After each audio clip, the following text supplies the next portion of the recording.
حضور اکرم صلی اللہ علیہ وآلہ وسلم کا ارشاد ہے، تمام اعمال کا دار و مدار نیت پر ہے، اور ہر عمل کا نتیجہ ہر انسان کو اس کی نیت کے مطابق ہی ملے گا۔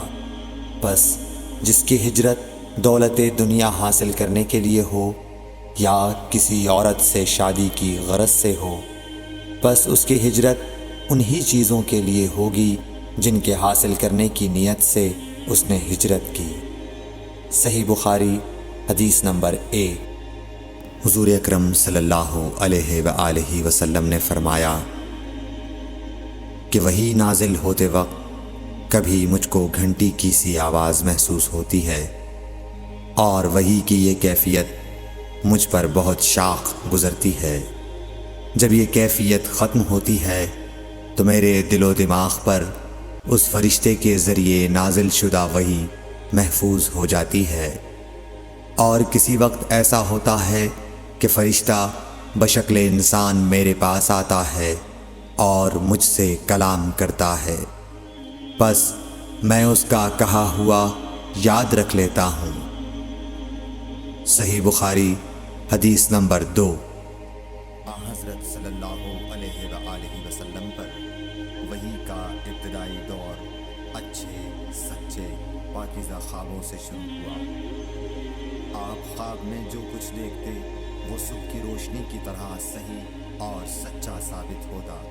پھر من جانب قدرت آپ تنہائی پسند ہو گئے، اور آپ نے غار حرا میں خلوت نشینی اختیار فرمائی، اور کئی دن اور رات وہاں مسلسل عبادت اور یاد الہی و ذکر میں مشغول رہنے لگے۔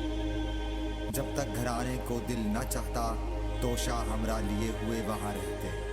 توشہ ختم ہونے پر ہی اہلیہ محترمہ حضرت خدیجہ رضی اللہ تعالی عنہا کے پاس تشریف لاتے، اور کچھ توشہ ہمراہ لے کر پھر وہاں جا کر خلوت گزین ہو جاتے۔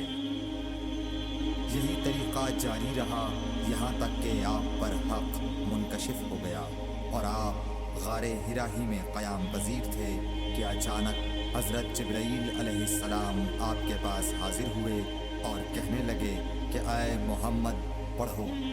آپ فرماتے ہیں کہ میں نے کہا کہ میں پڑھنا نہیں جانتا۔ آپ صلی اللہ علیہ وسلم فرماتے ہیں کہ فرشتے نے مجھے پکڑ کر اتنے زور سے بھینچا کہ میری طاقت جواب دے گئی۔ پھر مجھے چھوڑ کر کہا پڑھو۔ میں نے پھر وہی جواب دیا کہ میں پڑھا ہوا نہیں ہوں۔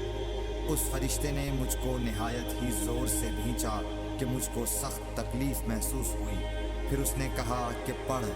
میں نے کہا میں پڑھا ہوا نہیں ہوں۔ فرشتے نے تیسری بار مجھ کو پکڑا اور تیسری مرتبہ پھر مجھ کو بھینچا، پھر مجھے چھوڑ دیا اور کہنے لگا کہ پڑھو اپنے رب کے نام کی مدد سے جس نے پیدا کیا اور انسان کو خون کی پھٹکی سے بنایا۔ پڑھو اور آپ کا رب بہت ہی مہربانیاں کرنے والا ہے۔ بس یہی آیتیں آپ حضرت جبرائیل علیہ السلام سے سن کر اس حال میں غار حرا سے واپس ہوئے کہ آپ کا دل اس انوکھے واقعے سے کانپ رہا تھا۔ آپ حضرت خدیجہ کے ہاں تشریف لائے اور فرمایا کہ مجھے کمبل اوڑھا دو، مجھے کمبل اوڑھا دو۔ لوگوں نے آپ کو کمبل اوڑھا دیا۔ جب آپ کا ڈر جاتا رہا تو آپ نے اپنی زوجہ محترمہ حضرت خدیجہ رضی اللہ تعالی عنہا کو تفصیل کے ساتھ یہ واقعہ سنایا، اور فرمانے لگے کہ مجھ کو اب اپنی جان کا خوف ہو گیا ہے۔ آپ کی اہلیہ محترمہ حضرت خدیجہ رضی اللہ تعالی عنہا نے آپ کی ڈھارس بندھائی اور کہا کہ آپ کا خیال صحیح نہیں ہے۔ اللہ کی قسم آپ کو اللہ کبھی رسوا نہیں کرے گا۔ آپ تو اخلاق فاضلہ کے مالک ہیں، آپ تو کنبہ پرور ہیں، بے کسوں کا بوجھ اپنے سر پر رکھتے ہیں، مفلسوں کے لیے آپ کماتے ہیں، مہمان نوازی میں آپ بے مثال ہیں، اور مشکل وقت میں آپ امر حق کا ساتھ دیتے ہیں۔ ایسے اوصاف حسنہ والا انسان یوں بے وقت ذلت و خواری کی موت نہیں پا سکتا۔ پھر مزید تسلی کے لیے حضرت خدیجہ رضی اللہ تعالی عنہا آپ کو ورقہ بن نوفل کے پاس لے گئیں، جو ان کے چچازاد بھائی تھے اور زمانہ جاہلیت میں نصرانی مذہب اختیار کر چکے تھے اور عبرانی زبان کے کاتب تھے۔ چنانچہ انجیل کو بھی حسب منشائے خداوندی عبرانی زبان میں لکھا کرتے تھے۔ انجیل سریانی زبان میں نازل ہوئی تھی، پھر اس کا ترجمہ عبرانی زبان میں ہوا۔ ورقہ اسی کو لکھتے تھے۔ وہ بہت بوڑھے ہو گئے تھے، یہاں تک کہ ان کی بینائی بھی رخصت ہو چکی تھی۔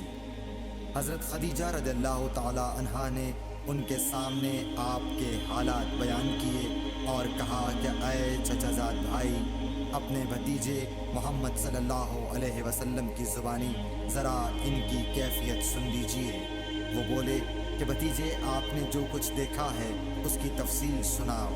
چنانچہ آپ صلی اللہ علیہ وآلہ وسلم نے از اول تا آخر پورا واقعہ سنایا، جسے سن کر ورقہ بے اختیار ہو کر بول اٹھے کہ یہ تو وہی ناموس معزز رازدان فرشتہ ہے جسے اللہ نے حضرت موسیٰ علیہ السلام پر وحی دے کر بھیجا تھا۔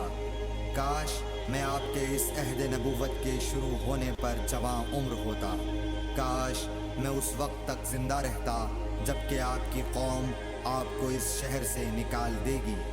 رسول کریم صلی اللہ علیہ وآلہ وسلم نے یہ سن کر تعجب سے پوچھا کہ کیا وہ لوگ مجھ کو نکال دیں گے، حالانکہ میں تو ان میں صادق و امین و مقبول ہوں۔ ورقہ بولا، ہاں یہ سب کچھ سچ ہے، مگر جو شخص بھی آپ کی طرح امر حق لے کر آیا، لوگ اس کے دشمن ہی ہو گئے ہیں۔